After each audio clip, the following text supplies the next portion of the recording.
नमस्कार दोस्तों, बालाजी स्टडी अड्डा में आपका स्वागत है। बीटीसी डीएलएड थर्ड सेमेस्टर की डेट जो है वो एग्ज़ाम की जैसे कि फाइनल हो चुकी है, तो उसका फास्ट रिवीजन हम करा रहे हैं। तो इससे पहले हमने साइंस के फास्ट रिवीजन का पार्ट जो है वो देखा था, जो कि आपको पिछले वीडियो का जो वीडियो है वो साइड में आई बटन में लिंक मिल जाएगा। आज हम देखेंगे डीएलएड बीटीसी थर्ड सेमेस्टर का कंप्यूटर का जो है वो fast revision with one liner question answer के साथ। तो वन लाइनर क्वेश्चन आंसर भी इससे कंप्लीट होंगे और सभी चैप्टर से कुछ ना कुछ प्रश्न भी आपके जो है वो आ जाएंगे, और इसका हम ये फर्स्ट पार्ट देखेंगे।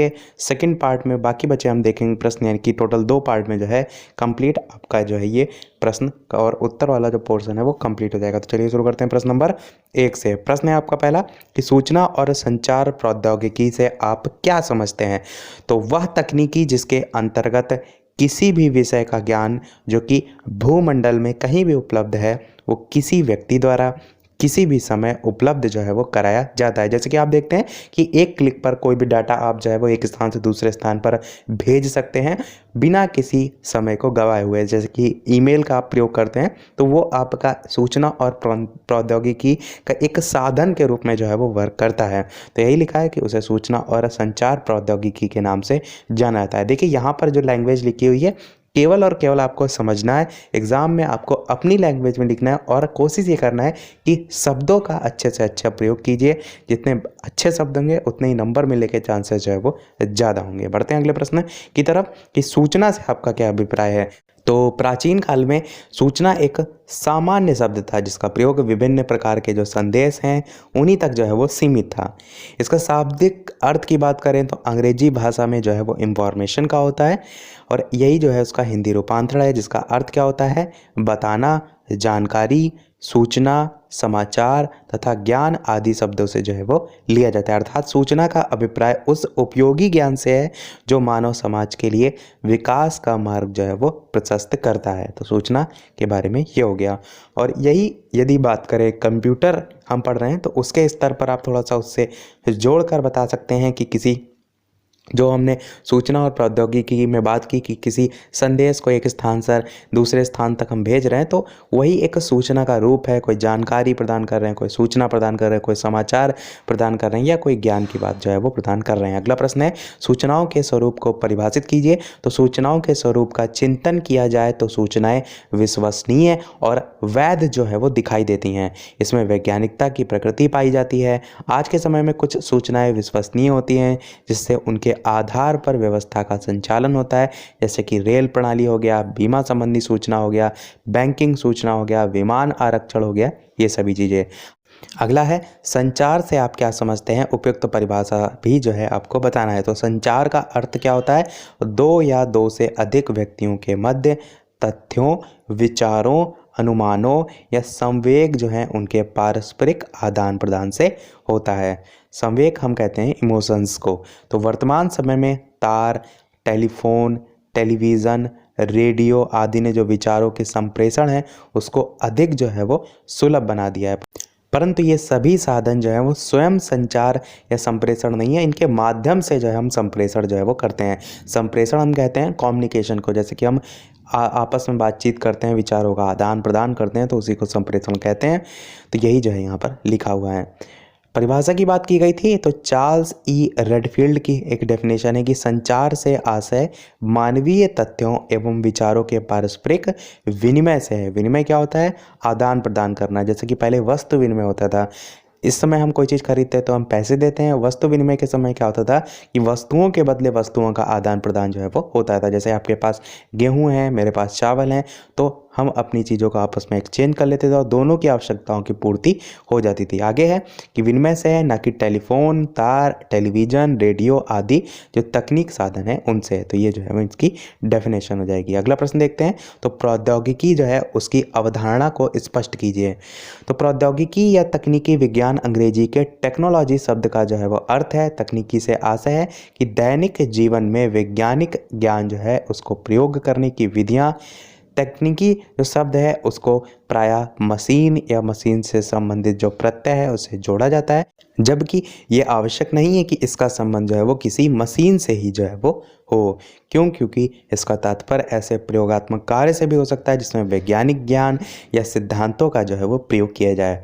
सरल सी भाषा में हम यही कहते हैं टेक्नोलॉजी को कि जो हमारा दैनिक जीवन है उसमें जो हम सभी कार्य करते हैं उसमें विभिन्न प्रकार के वैज्ञानिक जो ज्ञान है उनका जो प्रयोग किया जा रहा है उसके संबंध में जो विधियाँ होती हैं वही आपके प्रौद्योगिकी के अंतर्गत आ जाएंगी। अगला है प्रौद्योगिकी शब्द की उत्पत्ति ग्रीक भाषा के किस शब्द से जो है वो हुई है। तो ग्रीक भाषा के टेक्निकॉस शब्द जो है उससे हुई है, जिसका अर्थ क्या होता है, जिसका अर्थ होता है कला।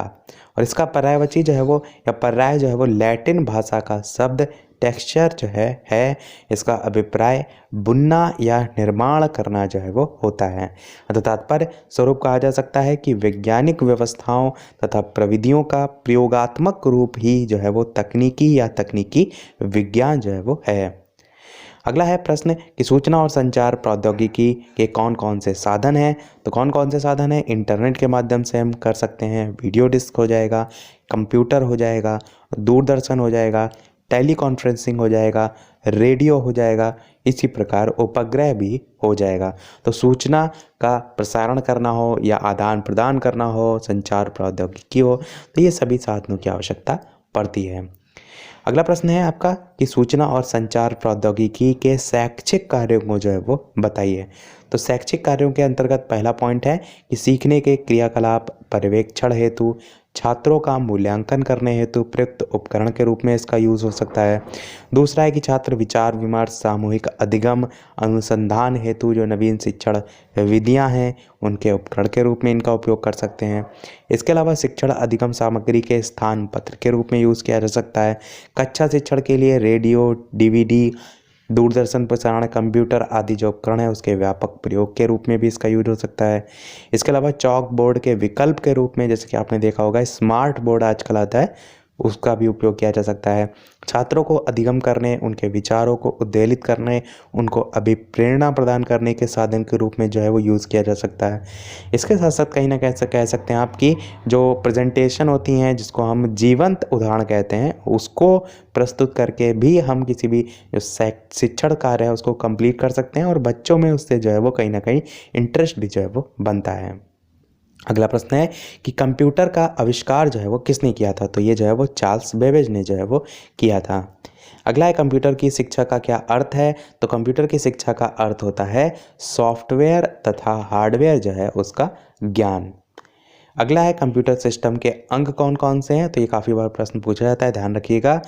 कंप्यूटर डाटा हो जाएगा, कंप्यूटर हार्डवेयर हो जाएगा, कंप्यूटर सॉफ्टवेयर हो जाएगा, कंप्यूटर प्रयोगकर्ता हो जाएगा और गाइडलाइंस एवं विधियाँ भी जो है वो हो जाएगा। अगला है सूचना के कोई दो गुण जो है वो बताइए। तो सूचना की बात हमने स्टार्टिंग में की, तो सूचना के कोई दो गुण में आपका शुद्धता होनी चाहिए, अर्थपूर्ण होना चाहिए। कोई भी जो है आप सूचना प्रदान कर रहे हैं तो उसमें अर्थपूर्ण जो भाषा है उसका भी प्रयोग करना चाहिए, या यदि उसमें शर्त भी ये है कि यदि वो जो आप सूचना भेज रहे हैं वो गोपनीयता पर आधारित ना हो, क्योंकि बहुत से ऐसे संदेश हैं जो गोपनीयता पर आधारित होते हैं, तो उसमें आप अर्थपूर्ण जो है उसकी बात जो है वो नहीं भी करेंगे तो उसकी बात अलग हो जाएगी। अगला प्रश्न देखते हैं। तो संचार की कोई दो विशेषताएं बताइए। तो पहली विशेषता है स्पष्टता का सिद्धांत, दूसरा है ध्यान आकर्षण का सिद्धांत। तो इन दोनों पर ही आधारित होनी चाहिए। अगला प्रश्न है कि कम्युनिकेशन शब्द की उत्पत्ति लैटिन भाषा के किस शब्द से जो है वो मानी जाती है।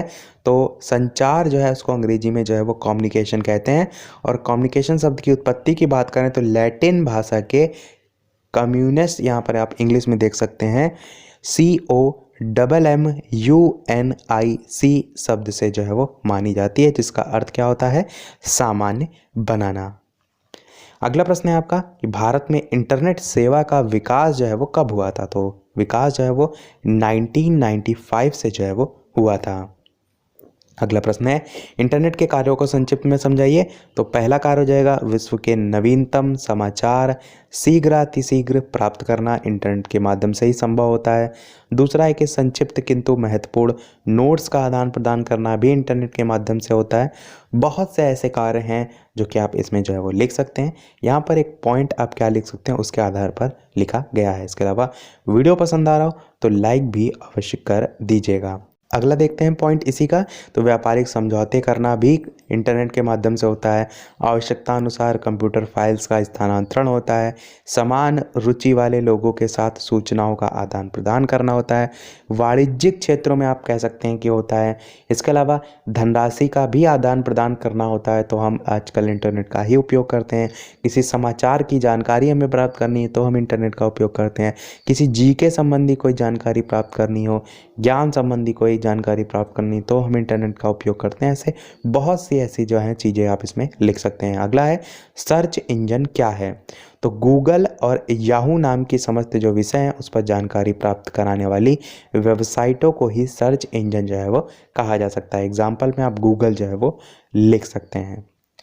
इस पर आधारित एक प्रश्न भी पूछा जाता है बहुविकल्पी में कि इनमें से कौन सा सर्च इंजन नहीं है, तो वहाँ पर बहुत से इंटरनेट ब्राउज़र होते हैं जैसे कि मोजिला फायरबॉक्स हो गया, गूगल क्रोम हो गया, इनके नाम भी जो है वो दिए जाते हैं। तो वो ध्यान रखिएगा कि कौन से जो है वो इंटरनेट ब्राउज़र होते हैं और कौन सा जो है वो सर्च इंजन होते हैं। BTC DLED थर्ड सेमेस्टर के वन लाइनर जितने इंपॉर्टेंट हैं, इसके अलावा सभी बहुविकल्पी उन सभी को हम ऑलरेडी करा चुके हैं सभी सब्जेक्ट के, जो कि वीडियो के डिस्क्रिप्शन लिंक में आपको कंप्लीट प्लेलिस्ट की लिंक जो है वो मिल जाएगी, जहां से आप देख सकते हैं। अगला प्रश्न देखते हैं, तो DVD राइटर जो है उसका संक्षिप्त में विवरण दीजिए। तो DVD राइटर एक बहुउद्देशीय पुनः लेखन करने योग्य संचालन की प्रक्रिया है। इसके माध्यम से श्रवण संबंधी तथा आंकड़ों और चित्र युक्त अभिलेखों को पढ़ सकते हैं, देख सकते हैं तथा रिकॉर्ड भी जो है वो कर सकते हैं। अगला है विकिपीडिया से आपका क्या आशय है। अगले प्रश्न पर बढ़ने से पहले, जैसे कि सभी वीडियो में हम आपसे एक ना एक प्रश्न पूछते हैं, इस वीडियो का आपके लिए प्रश्न है कि भारत में प्रथम रेडियो स्टेशन उसका उद्घाटन जो है वो कब किया गया था। 4 ऑप्शन भी मैं यहाँ पर दे रहा हूँ। पहला ऑप्शन है 21 अगस्त 1926, दूसरा ऑप्शन है 23 जुलाई 1927, तीसरा ऑप्शन है 26 जुलाई 1927 और चौथा ऑप्शन है 23 जून 1927। तो 4 ऑप्शन है, आपको बताना है कि भारत में प्रथम रेडियो स्टेशन का उद्घाटन जो है वो किया गया था। 4 ऑप्शन है, मैं एक बार फिर से रिपीट कर देता हूँ। 21 अगस्त 1926, 23 जुलाई यहाँ पर होगा और 1927, इसी प्रकार 26 जुलाई 1927 और लास्ट में 23 जून 1927। तो ये 4 ऑप्शन है, आपको वीडियो के मेन कमेंट में टाइप करके बताना है इन चारों में से जो है वो कौन सा सही होगा। बढ़ते हम अपने लास्ट प्रश्न की तरफ, विकिपीडिया की तरफ, कि विकिपीडिया से आपका क्या आशय है। तो ये शिक्षा जगत से जुड़ी एक ज्ञानवर्धक वेबसाइट है। इस वेबसाइट की तकनीकी सुविधाओं द्वारा शिक्षा जगत से संबंधित समस्त जो समस्याएं हैं उसको दूर करने की चेष्टा की जाती है। कोई भी चीज़ आप सर्च करते हैं तो सबसे ऊपर अगर वो पढ़ाई संबंधी है तो विकिपीडिया जो है वो खुलकर आ जाता है, उसी के संबंध में यहाँ पर पूछा गया है। विकिपीडिया की सहायता से जो वेब पृष्ठ हैं उनको किसी भी प्रविष्टि सामग्री से जोड़ा जा सकता है। पृष्ठों को जोड़ने के लिए वेब ब्राउज़र का प्रयोग किया जाता है। विकिपीडिया द्वारा विभिन्न प्रकार की जो सामाजिक वेबसाइट हैं उनकी तकनीकी सहायता उपलब्ध कराने में, उनके विकास में अपना महत्वपूर्ण योगदान प्रस्तुत किया जाता है। ज्ञान के प्रबंध के क्षेत्र में भी विकिपीडिया वेबसाइट का महत्वपूर्ण योगदान जो है वो होता है। तो ये हो गया विकिपीडिया के बारे में। तो इसी के साथ हमारा फर्स्ट पार्ट जो है वो कंप्लीट होता है। सेकंड पार्ट में बाकी बचे जो हम प्रश्न हैं उनको जो है वो देखेंगे। हालांकि हम पहले भी काफ़ी प्रश्न करा चुके हैं, परंतु फास्ट रिवीजन के तौर पर हम देख रहे हैं, तो एक टच के तौर पर जो है वो सभी प्रश्नों को हम यहाँ पर करा रहे हैं। तो इसी के साथ हमारे आज के पार्ट में इतना ही। वीडियो पसंद आया, वीडियो को लाइक अवश्य कीजिएगा। नए हैं चैनल पर तो सब्सक्राइब जरूर कीजिएगा ताकि आगे आने वाला पार्ट आपसे मिस ना हो। तो मिलते हैं अगले वीडियो में एक नए टॉपिक के साथ, तब तक के लिए नमस्कार। Thank you for watching.